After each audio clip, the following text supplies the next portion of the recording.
everyone, and welcome back to Jujutsu Kaisen Season 3 episode... I have 2 written down, but it's actually 3, isn't it? I believe it's actually 3, because we got 2 episodes last week. So I think I was just like... I just thought, like, well, yeah, last week we started it, but I think we watched 2 episodes back-to-back, didn't we? So this is Season 3, Episode 3 of Jujutsu Kaisen. I am very excited, because the first 2 episodes were banger. They were awesome. There was just, like, it was high octane, great animation, a lot of good story, and I'm really invested in what's gonna happen, even though I bet you I'm going to be monumentally confused at a lot of points in this story. I think it is a tough show to follow. I think some people will, you know, talk about how hard it is to follow too much, I think, but then other people try to dismiss that and say, well, it's not complicated at all. It's right in the middle there. It's quite a complicated show to follow, but if you can pay attention, you can follow the main stuff somewhat simply, you know. But I do think, like, often on my first watch, I said this last video, but often on my first watch, I get overwhelmed by the amount of stuff, and so I just follow the broad strokes, and then on my second watch, I start to piece together how the actual story is playing out, because there's a lot of exposition and everything, you know. And also, I think it helps that when I rewatch the show, I often rewatch it in dub, so I get, like, slightly different wordings of it, and also I feel like exposition heavy shows, I can just take in the exposition easier in dub, so it's always good to rewatch in dub for me. But anyway, I'm excited to jump into this episode now. I want to say at the start of this video, because someone pointed out last week that I didn't talk at all about the flashback thing where we saw Yuji's mother. I'm going off my memory here. We saw Yuji's mother, I think, and she had, like, those markings across her head, and I meant to write it down, and I forgot to write it down on my notes because I was, like, trying to, like, follow all the subtitles, and I didn't really have time to look down and write. I'm too used to One Piece, where, like, after every big line there's a big break, so I can write my notes. But yeah, so I didn't talk about that. I don't know. I don't have an insane amount to say about it because I don't really know what it means. But I haven't really thought about the idea. Like, I haven't really thought about Yuji's parents at all in this series. But that it does make sense that they have a big part to play. And those same markings were on whose face is it on? Is it on Choso's face? Man, I'm so bad with this series, I think. Firstly, is his name Choso? Yes, his name is Choso. It's not his face. Whose face are the markings on? I'm trying to remember. Hold on. Geto. I think Geto is who I was thinking of. I was like looking at the Jujutsu Kaisen characters, and I was like, we've seen markings on someone's forehead. It's Geto's forehead, which is like the reason that those markings are there, right? Is because there's like the actual brain implanted in his head, right? From memory, because Geto is just I'm going from my memory of how the plot is for this show. Please forgive me for anything I get wrong. But as far as I remember, Geto is only the form that the most evil sorcerer or whatever is using. So, like, the brain inside or whatever, that is the actual creature that's the villain of the series. And Geto's body is kind of, like, just being used for it. So, does that imply, like, was Yuji's mother being controlled? You know, did she have a big brain? Did she have a brain in her head? Did she have the evil sorcerer guy? Was she, like, the previous, like, user of that? And then it, like, jumped shark to Geto? I don't know. But anyway, you were right in that I didn't bring it up, but there was something to talk about. But also, me speculating on this stuff is almost useless because I'm still playing catch up on the plot most of the time. But I you know, at least I think I follow the story enough that the big shocks and the big twists still hit. Anyway, let's jump into episode 3 of season 3. Support the video if you can, liking, commenting, and subscribing, and go to my Patreon account for full-length early access and exclusive videos. Here we go. Let's do it. There's so many crazy visuals in this.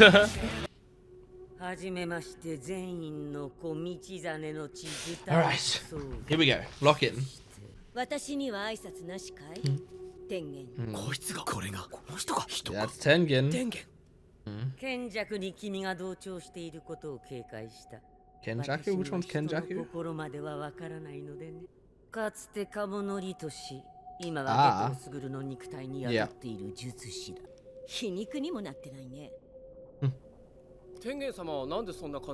Why do you look weird? Right. That's what you look like when you're 500? Because he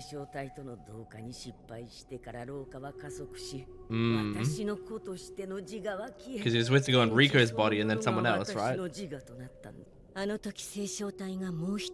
Yeah, because didn't they say there was another one other than Riko?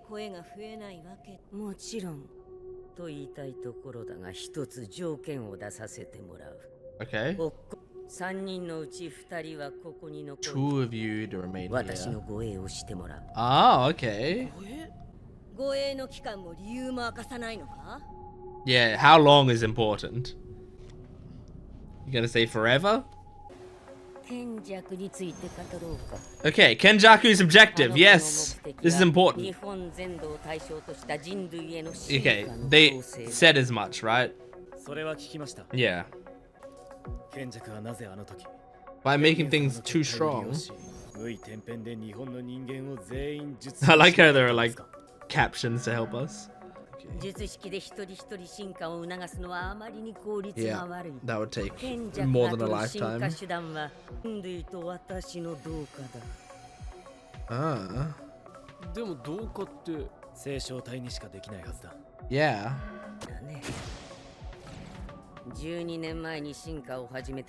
Oh, it can happen now? Great.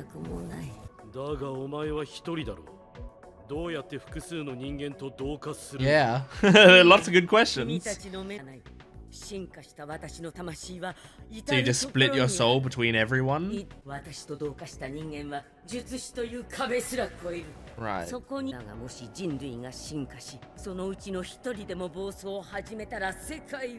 Uh-huh. Jesus. Jesus, it's like a huge hive mind. Well, that's fucking awful. You don't know why he wants that?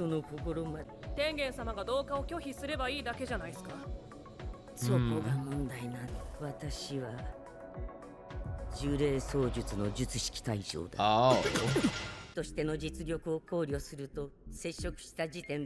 So you can be controlled now.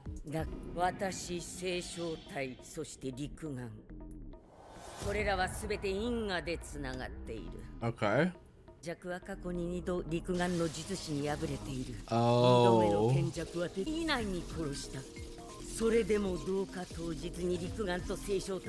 But now Gojo's trapped, right?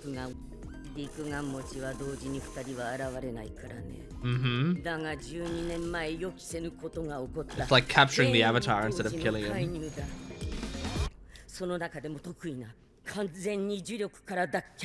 And he was a badass.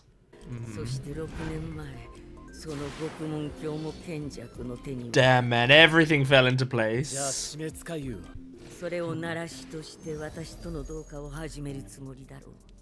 Right. So ease them into the assimilation, I guess. Game Master must approve. I was wondering about that. So who's the Game Master? Okay. Right, that makes sense. Yes. Oh, cool. I really like this. Okay. I'm happy with you two are the ones that I'd want to stay behind anyway. So that's perfect. That's the back of the prison room. Yeah.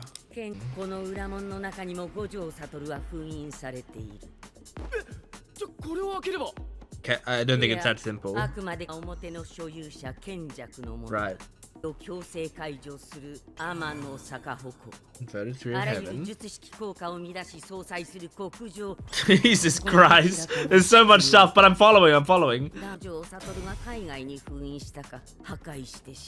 Right.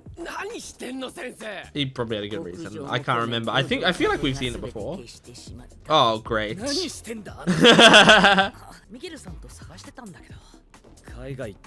Right. We did see him abroad at the end of Jujutsu Kaisen 0, right?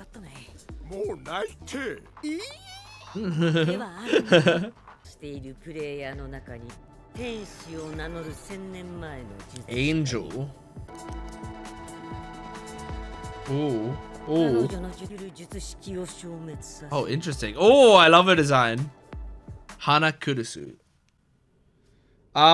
This is right up my alley. I fucking love this. Mm-hmm.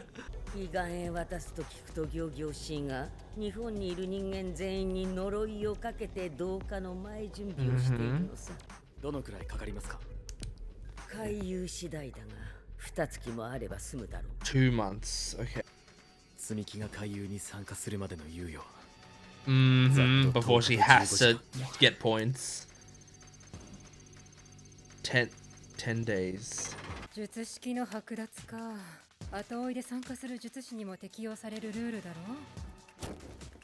Oh, cool fire animation.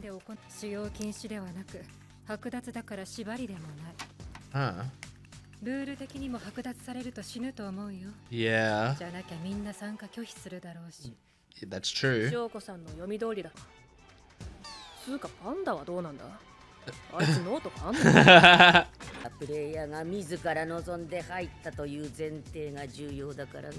Right.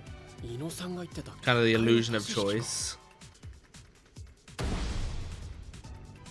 Yeah, they don't love that. No, I understand. It's just saying they could adjust it later. Kogane. The system is the game master? That's confusing. Yeah, they have to be lenient or they won't be as strong.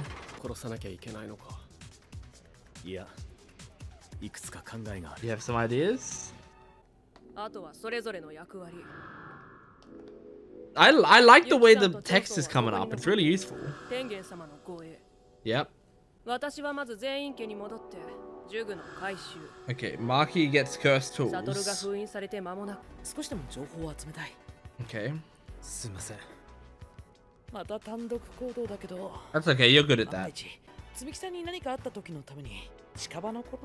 Aww. I love Yuta. Oh, yeah, you guys have an agreement. I'm surprised I read all that in time. Kinji Hakari. Oh, right. Jesus, man. It's like showing us how much bullshit there is. Oh my god. That was a crazy episode. I mean, we're not done yet, but that's nice. Love you, bro. Aww. He connected with his brother a little bit.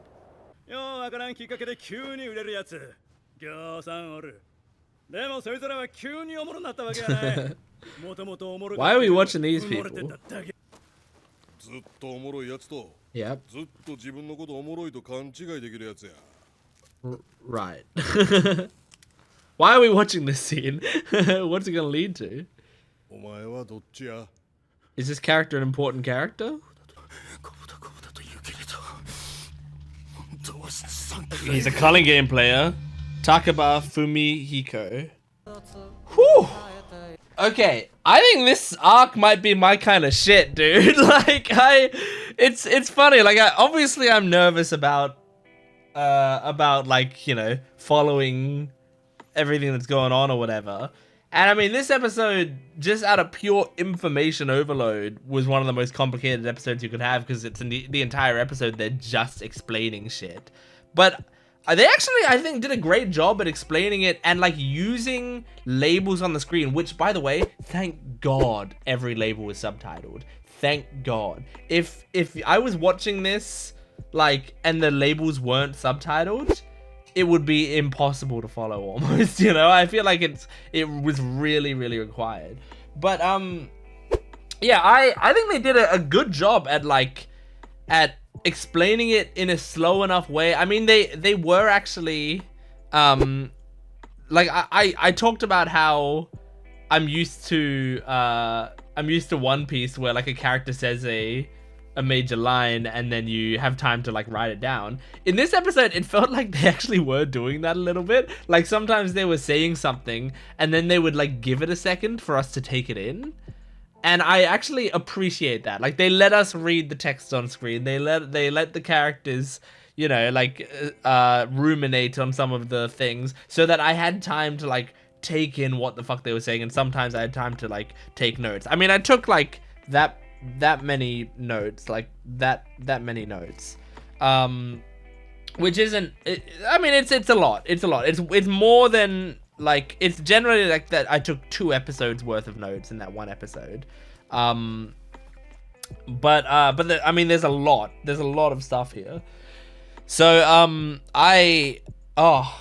but the thing is, like, I genuinely do love this. Like, it's not like I'm like, oh, it's too much and I don't want to think about it.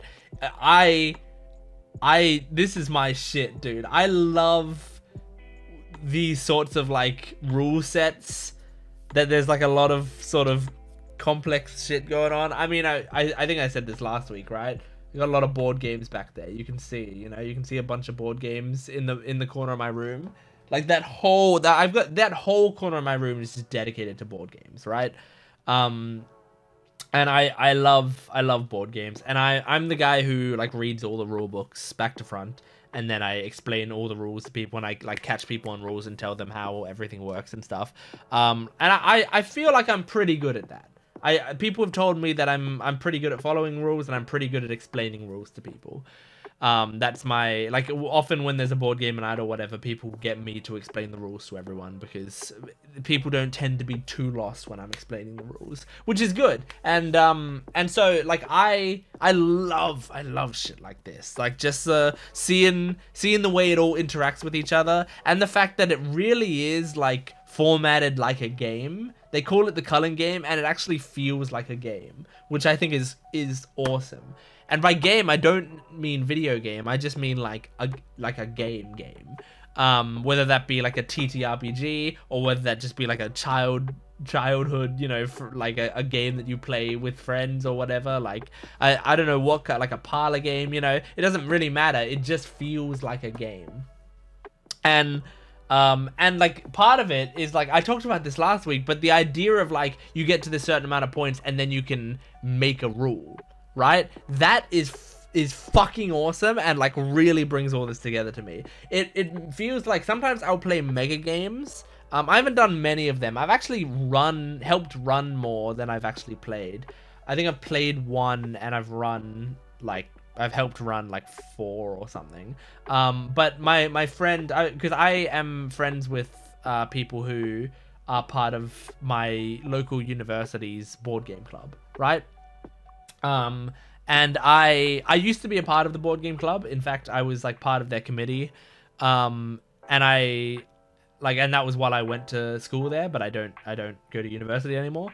But I loved, you know, being part of the board game club. And so I made a lot of friends there, and I'm still friends with a lot of them to this day. And some of those friends, are still like doing stuff with the board games club. And one of them, runs like mega games and stuff. And if you don't know what a mega game is, it's not a super popular thing, but it's basically a game that is played by like 50 people at the same time, and it's like literally a huge room full of people, and all of them are playing the same game, but they are like the mega games are set out in a way that like you have like a bunch of different tables around the room, and people are going to different tables. They have their own teams, and they're going to different tables and doing actions, and then all of the actions will come together and affect the major game. So generally it's like you know, it's like a space game, for example, right? So like there might be a space game. I think the most recent one I helped with was a space game. So like every different team runs their own little ship, right? And they're all going across the galaxy, and they have to like manage their resources and move through and whatever. And their goal is to like, you know, to take over a planet or whatever, right?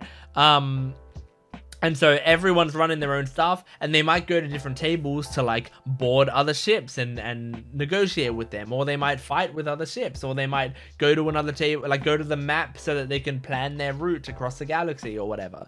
And the reason that I am reminded of this, like other than it being like there's a lot of complicated rules going on and everything's affecting everything, but also because in some of those games, there are sometimes mechanics that let people create new rules, and generally what happens is they tell the people running the game, like I would be one of the people running the game, like, are we allowed to create this rule? So the rule might be like, from now on every ship has to like requires double fuel to move or whatever, you know, something along those lines. And maybe they would do that rule because they have a huge stock of fuel, so that would force people to buy from them so they get a better economy or something, you know, something along those lines. I kind of improvised that off the top of my head, but that was a pretty good example, I think. And so then for everyone in the game, for the rest of the game, all 50 people or however many are playing the game, they all then have to use double fuel every time they move. And so you do stuff like that, right? Where you can affect the rules and you change them.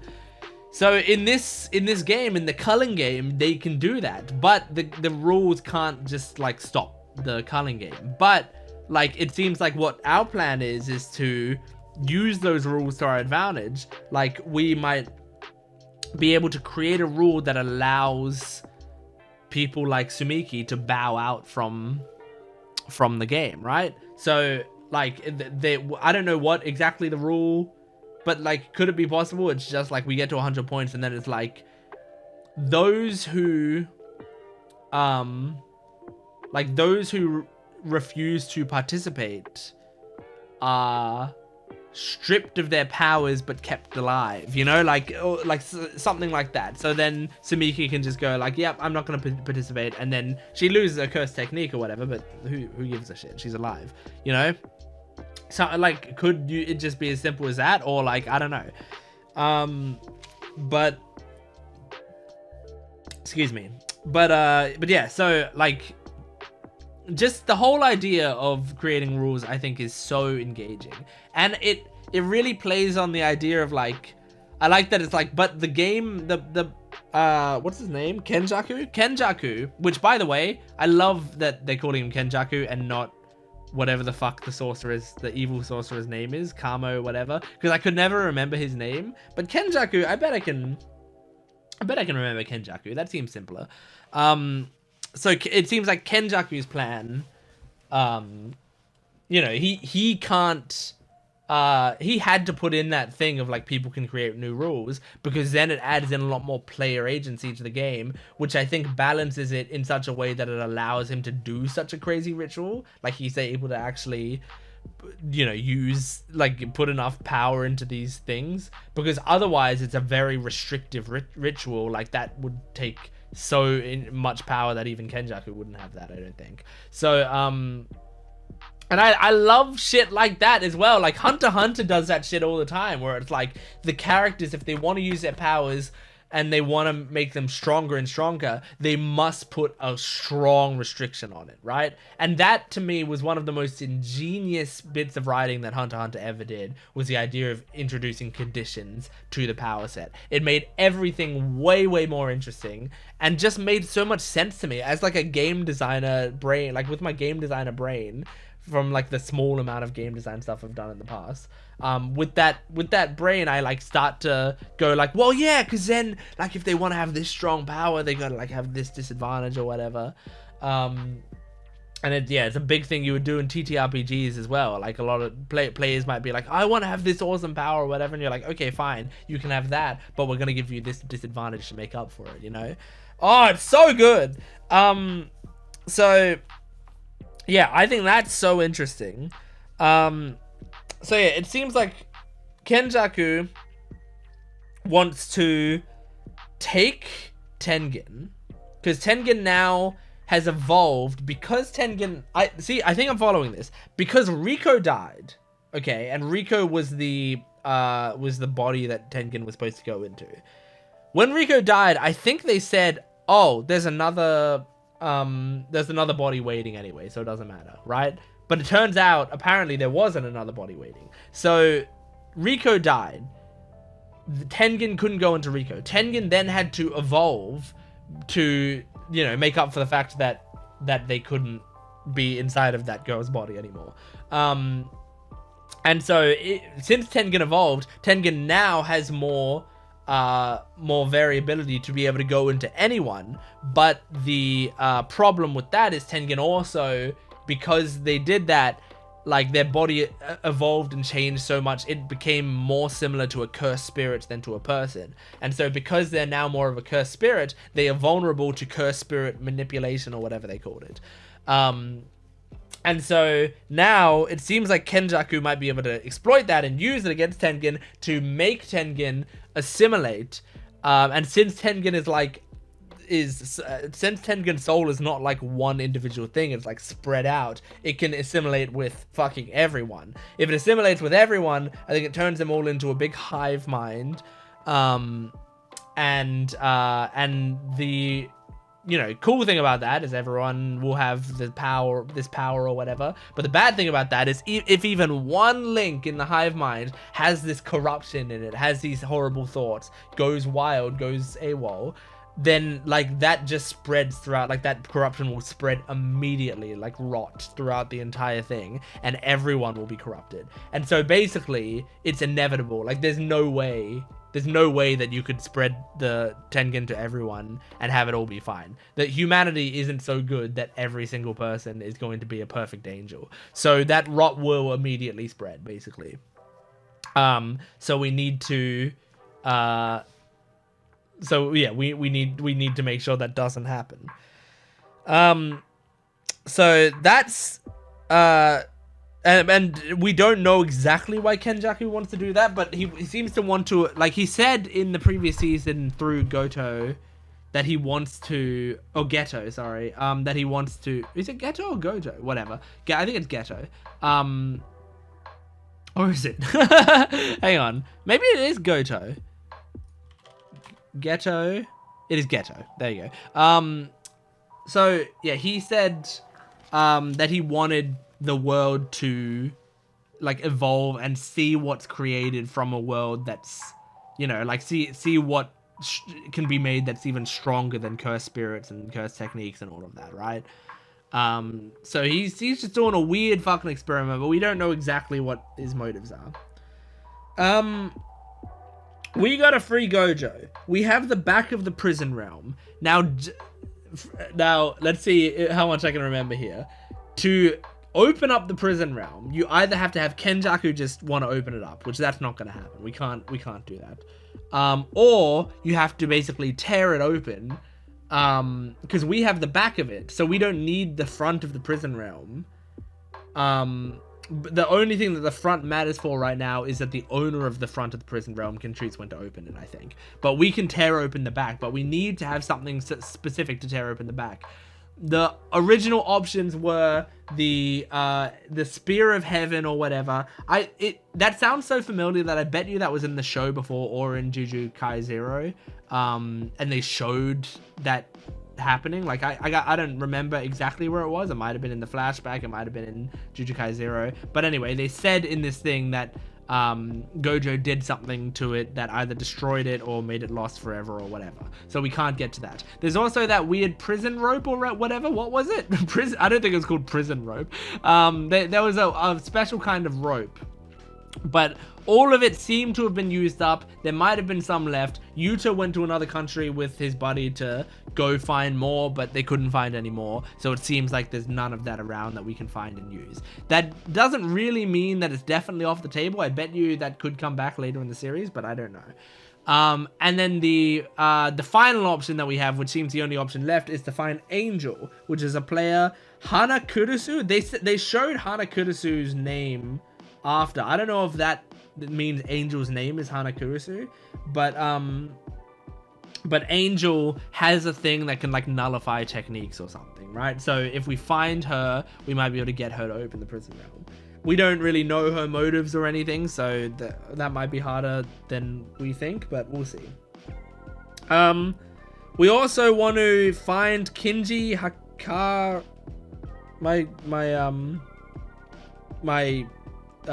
writing is awful, but Kinji, which is the guy who is suspended from Juju High, I think, and apparently he's great. We got to find and recruit him.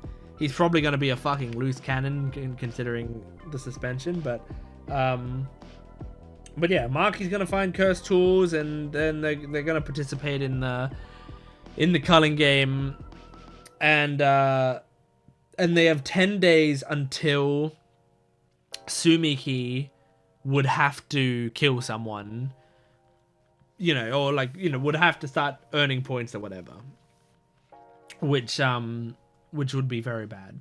So all of this is so fucking interesting. I just tried to break it all down to like make sure I was following it. So I'm sure there's stuff I missed, and I'm sure there's stuff I got wrong. But overall, I think I'm getting it. I think I'm following. And I really, really love it. I think that this episode, to me, this episode made me more interested in the season than the first two did. The first two were like incredible, bombastic, like high octane combat with incredible animation or whatever. This episode was them standing around in a white void talking the entire time. But this episode is my shit. This is the shit that I love. So yeah, I really did enjoy this a lot. Anyway, that's Jujutsu Kaisen Season 3, Episode 3. Thank you for joining me. Make sure to support the video if you can, liking, commenting, and subscribing. And go to my Patreon account for full-length early access and exclusive videos. I'll see you next time. Goodbye.